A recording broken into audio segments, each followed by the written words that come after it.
Welcome back to AI Unraveled, your strategic briefing on the business impact of artificial intelligence. It is December 25th, 2025. So, we're looking at the state of healthcare AI in late 2025.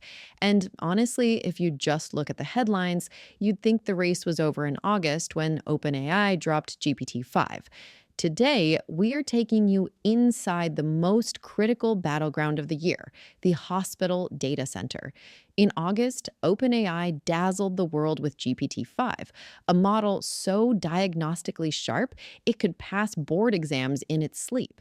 But then, in November, Google dropped Gemini 3, and they didn't bring a smarter doctor, they brought a better lawyer. This episode is a comparative analysis of these two giants, specifically through the lens of regulatory compliance. Our thesis is controversial but data driven. While GPT 5 may be the smarter conversationalist, Gemini 3 has built the superior architecture for not getting sued. From the deep think citations to the massive 1 million token context windows that eliminate the risks of context amputation, we explain why the boring choice is becoming the dominant choice for healthcare CIOs. Now, let's unravel the compliance advantage.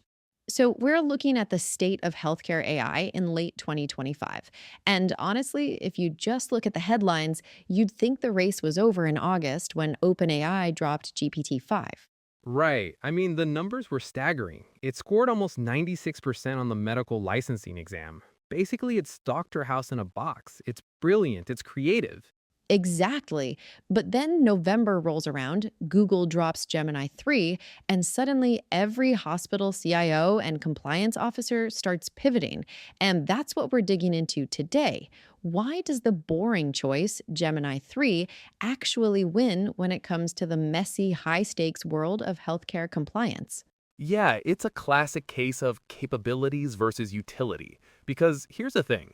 In a hospital, diagnosing a rare disease is actually a tiny percentage of the work. The real mountain is paperwork, it's auditing, it's making sure you don't get fined by the government. And that's where this deep think feature in Gemini 3 comes in, right? The report calls it the difference between a creative strategist and an analyst partner. That is the perfect analogy. So, GPT-5, it's confident. It has this editorial voice. It wants to give you a fluent, convincing answer. That's great for a chat, but in compliance, confidence is dangerous.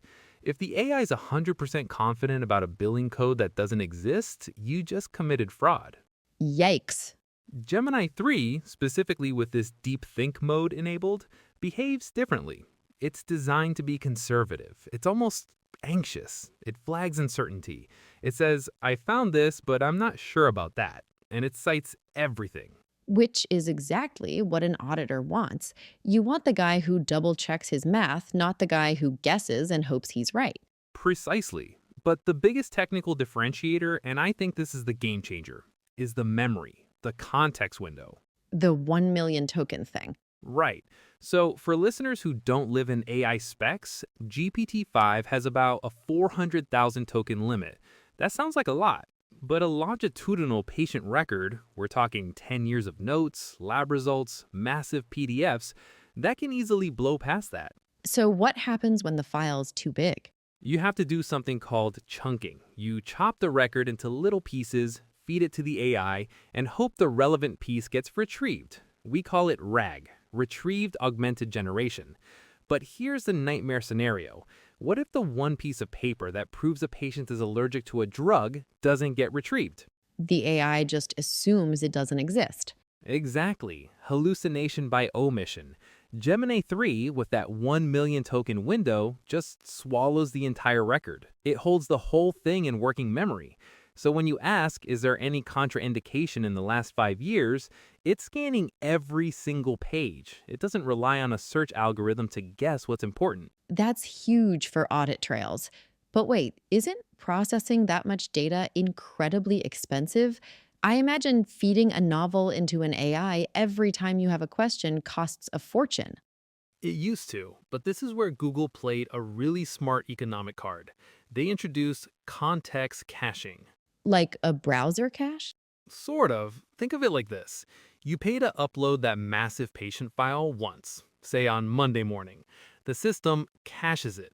Then, for the rest of the week, every time you ask a question about that patient, you get a 90% discount.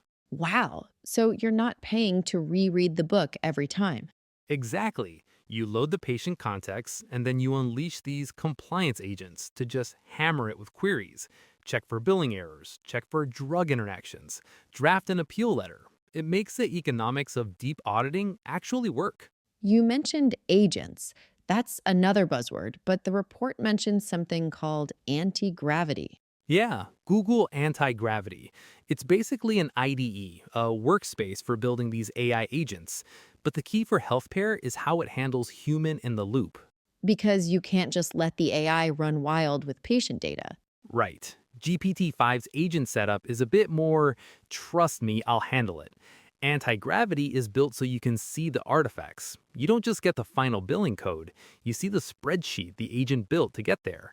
You can leave comments on its work in progress, just like a Google Doc. So it's less AI overlord and more junior intern you can correct. Bang on. And for a compliance officer, that visibility is everything. If an auditor comes knocking, you can show them exactly how the AI reached its conclusion. One last thing before we wrap up multimodality. We always talk about text, but medical records are images, scans, videos. This is where Gemini 3 really flexes. It's native multimodal. That means it didn't just learn text and then learn images later. It learned them together. Why does that matter? Chain of evidence. Let's say you're denying a claim for a wound care procedure. Gemini 3 can look at the video of the wound, correlate it with the nurse's written note, and say, the video at timestamp 0.45 contradicts the note on page 3. It links the visual evidence directly to the compliance decision. GPT-5 struggles with that level of precise video-to-text grounding. So, to summarize, GPT-5 is the brilliant diagnostician you want in the ER, but Gemini 3 is the paranoid, meticulous auditor you want in the back office. And in 2025, with regulations being what they are, the paranoid auditor is the one who keeps the hospital doors open. Fascinating stuff. Thanks for breaking it down. Anytime. That wraps up today's special report. The signal for today is auditability.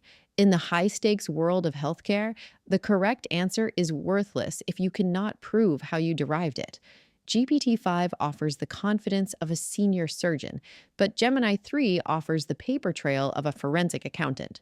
With features like context caching and the anti gravity platform's transparent agent orchestration, Google is betting that in 2026, the killer app for AI isn't creativity, it's compliance. Please subscribe and share. Until next time, keep unraveling the future.